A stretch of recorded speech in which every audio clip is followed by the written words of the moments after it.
Xo'p, biz navbatdagi savolni ko'rib chiqamiz. Yana tanqidiy fikrlashga oid savollardan biri. Otabek aytdiki, deyapti, demak, bu tepalikda yirtqichlardan faqat bo'rigina yashaydi. Demak, boshqa yirtqich yashamaydi, deyapti. Ulardan boshqa yirtqichlar bu yerda yashamaydi va bu yerda faqat bo'rilar ov qiladi. Boshqa, demak, jonzotlar bo'rilardan boshqa hech kim, demak, ov qilmas ekan. Ushbu fikrlardan foydalanib nechta fikrni rost deyish mumkin? Xo'p, birinchi fikr. Bu tepalikda yo'lbarslar uchramaydi, deyapti. Demak, yo'lbarslar bu qaysi hayvon turkumiga kiradi desa, demak, bular yirtqich. Xuddi, demak, bo'rilardek ov qilib, demak, yirtqichlik qilib, demak, ular kun kechiradi. Shuning uchun, demak, bu gapni to'g'ri desak bo'ladi. Chunki bu tepalikda faqatgina bo'rilargina ov qilardi va ular bu yerda, demak, yo'lbarslarni umuman uchratmaymiz degan gap to'g'ri bo'ladi. Chunki agar yo'lbarslarni uchratsak, unda faqat bo'rilar yashaydi, faqat, demak, ular ov qiladi degan gaplar noto'g'ri bo'lib qoladi. Shuning uchun birinchi gap to'g'ri bo'ladi.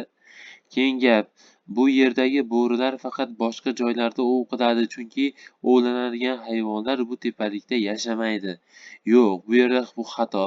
To'g'ri, bu yerda boshqa hayvonlar yashashi mumkin. Misol uchun quyon, demak, kiyik, shunga o'xshagan, demak, ov qilsa bo'ladigan hayvonlar yashashi mumkin, lekin faqatgina yirtqichlar yashamaydi deb aytilgan. O'z-o'zidan, demak, biz balki ov qilishi mumkin boshqa joylarda bu bo'rilar, lekin o'zlarini hududlarida ham, demak, hayvonlarni ovlashlari mumkin hisoblanadi. Uchinchisi, bu yerda ovlangan quyon faqat bo'rilar tomonidan amalga oshirilgan bo'ladi.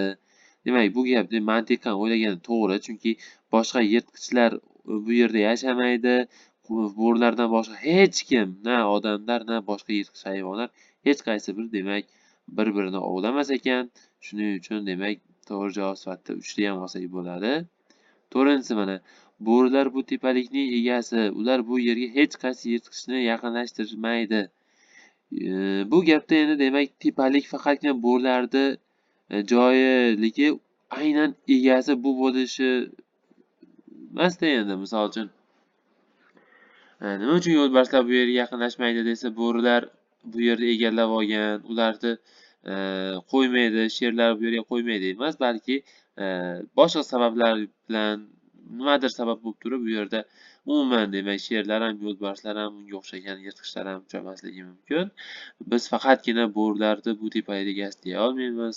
Bu tepalikda qandaydir, demak, qushlar yashashi mumkin, boshqa yirtqich bo'lmagan hayvonlar yashashi mumkin.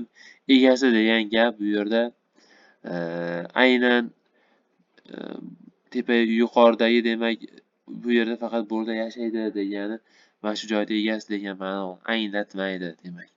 Shuning uchun to'rtinchi, demak, gapimizni xato desak bo'ladi. Beshinchisi, Muhammad Sodiq ov qilingan kiyikni ko'rdi. Buni aniq bo'ri emas, yo'lbars qilgandi. Shuning uchun bu Otabek aytgan tepalik emas ekan degan xulosaga keldi. Bu to'g'ri endi. Chunki bu tepalikda faqatgina bo'rilar ov qilardi. Demak, kiyik ov qilinyapti. Kiyik, lekin aniq ko'rib turibdi, bo'ri emas, ya'ni yo'lbars tomonidan ov qilinyapti. Yo'lbars esa Otabek aytgan tepalikda bo'lmaydi. Chunki agar u tepalikda birorta yo'lbars, biror bir, demak, quyonni ovlab qo'yadigan bo'lsa, demak, u yerda faqatgina bo'rilardan tashqari boshqa hayvonlar ham, demak, ov qilishi mumkin bo'lib qoladi va bu yuqoridagi mana bu gapni xato qilib qo'yadi. Bu gap esa xato emas. Biz bu fikrdan rost gapni qidiryapmiz. Shuning uchun to'g'ri javob sifatida 5 ham olamiz. Shuning uchun birinchi hamda 3-chi hamda 5-chi gaplar to'g'ri bo'lganligi uchun biz, demak, 3 ta gapni to'g'ri deyishimiz mumkin hisoblanar ekan.